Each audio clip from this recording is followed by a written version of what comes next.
All right, quick recap about my Olympus journey. I first picked up the EM5 Mark II, really enjoyed the metal build quality and the feel of the camera and all its buttons. Also found an EM10 Mark II, which was super small and lightweight with a little pop-up flash. Quickly knew that I also want to get my hand on an EM1 Mark II, ideally, just to stay in with the theme and use that one with longer lenses for some surf photography and videography and some wildlife stuff around here.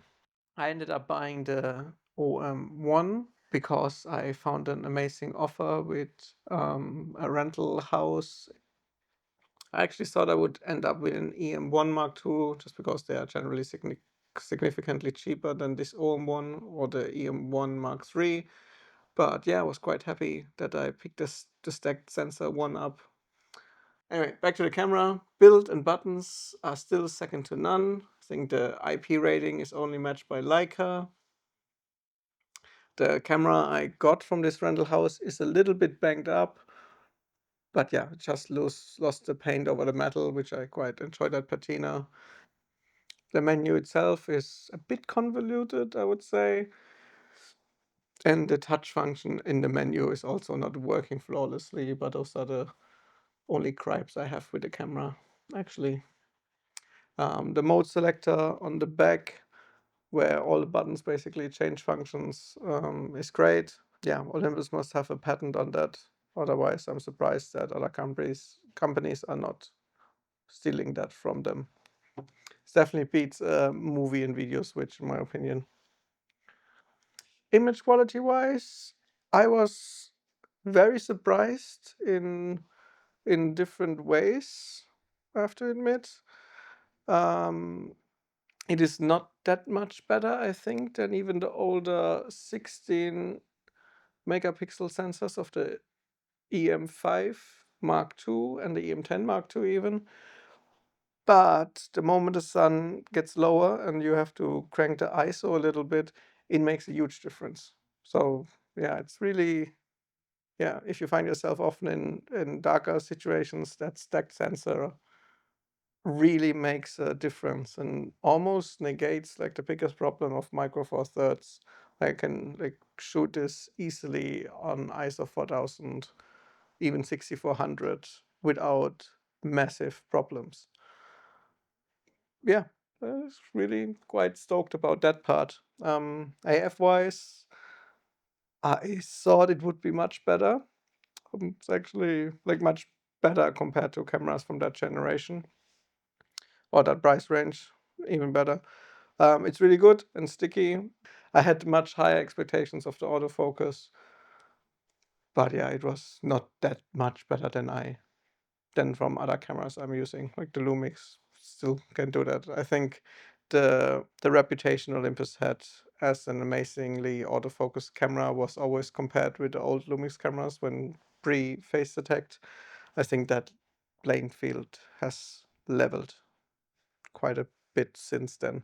Still amazing, especially the bird one. That is probably the stickiest, or the one I used the most, where I could see the biggest hit rate. I would like to compare it with an EM1 Mark III. Like there's a couple of voices that saying that the older autofocus performance was even better. I don't know. Like I think it's probably a wash mostly, but also like autofocus. Like I'm not that nitpicky when it comes to that. The computational features are cool. I think the in-camera stacking is what I probably use the most when I have to sell camera gear to fund another purchase I have in mind. And I'm not a Photoshop user, so I never really do focus stacking afterwards. So yeah, that's quite nice to have that feature.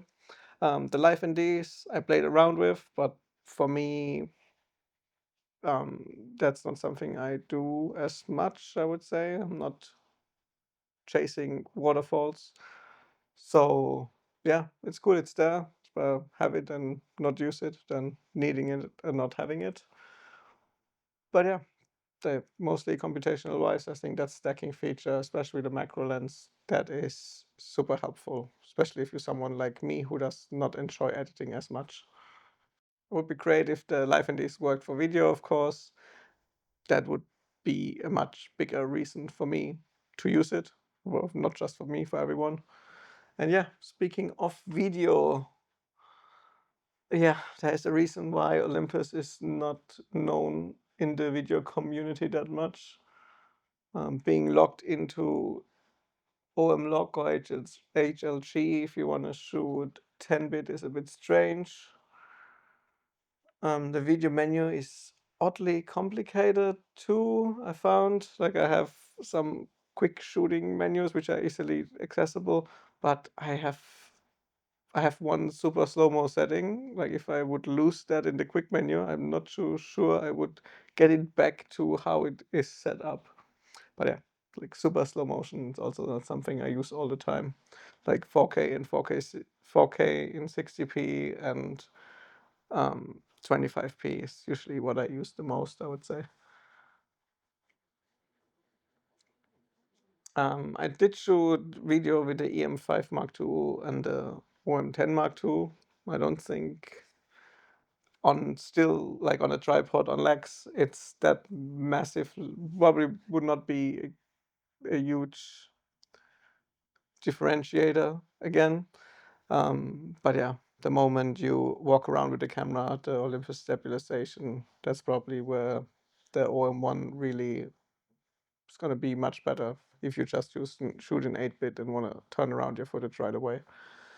It's just because the OM1 is much more expensive than those other models. I tend to shoot in OM log and HLG just because I want to get the highest quality out of my purchase, basically.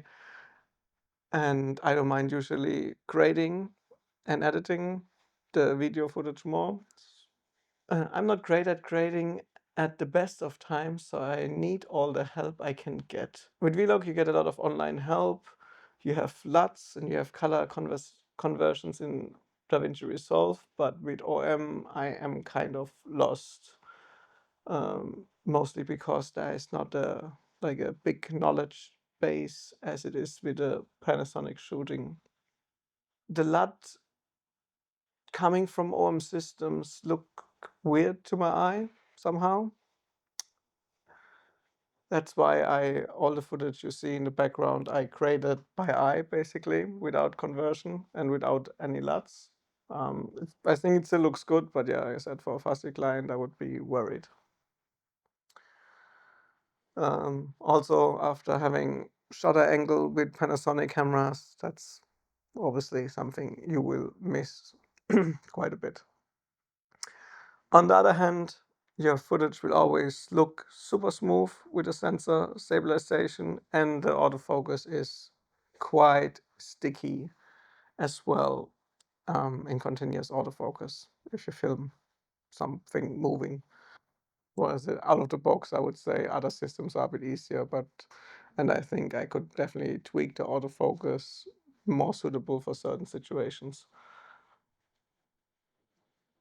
The app also works surprisingly well for Olympus. There's not something you hear a lot, or not many people talk about that. The latency is almost better than some other cameras with an HDMI cable even, Lumix, which is great because the OM only has a micro HDMI. But yeah, I don't think I've shot with a monitor on this camera at all. The I/O overall is fine. It has everything you need and it's quite well thought out. The bezel on the monitor is quite large, which I thought is weird. But yeah, it is what it is. That it only has one finger touchscreen feels very outdated as well.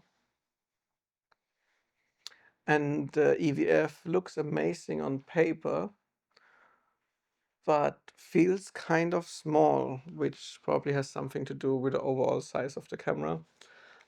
Manually focusing is not a lot of fun, I would say, with the EVF even, like I said, the magnification and the a resolution of the EVF is ridiculous on paper. But yeah, I was not using it as much as I thought I would for manually focusing. Yeah, having an EVF is obviously much better than not having an EVF, especially if you shoot something far away with a heavier lens. Yeah, I think it's probably just the trade-off of the smaller size. And I have to say that the size of the OM1, it being just a slightly smaller than the full-frame camera,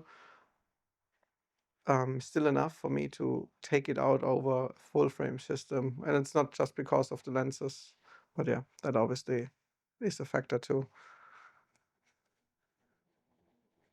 The lens lineup is plentiful as it gets and fairly cheap for the most part too. I really do like the Pro lenses from Olympus with the manual clutch. I use the 12-40 f2.8, the 40-50 f2.8, and the Panasonic Leica f1.4, and also the 30mm macro I purchased just to play around with. I'm still hoping to get the 1.4 Taylor converter for the 140 to 150, but those are quite hard to find on the second-hand market in Australia. I'm mostly steered clear of Panasonic lenses, except of the 25mm, as you miss out on dual stape on longer lenses. But yeah, the AF performance is probably comparable on both, what I can see. Generally, I rate the look of the Olympus Pro lenses higher than the Panasonic counterparts as well, except the 25mm Leica. That's pretty much, yeah, a perfect lens for Micro Four Thirds size and performance-wise. Yeah, like Matthias Berling from Gear Does Not Matter said, this can be easily the last camera you will ever need to buy if you're into Micro Four Thirds. And quick and easy video is only an afterthought. I don't think it could be my only camera solely because I miss some of the video features. I often fantasize about which camera I would take to the end of the world to document what happens there. This one certainly could pretty much do everything you need, and you will never have to be worried about it breaking on you or the lenses. I actually took it out on a demonstration, pouring rain. Like, I mean, demonstrations can always go sideways. But yeah, I was not worried about the camera for 1 minute.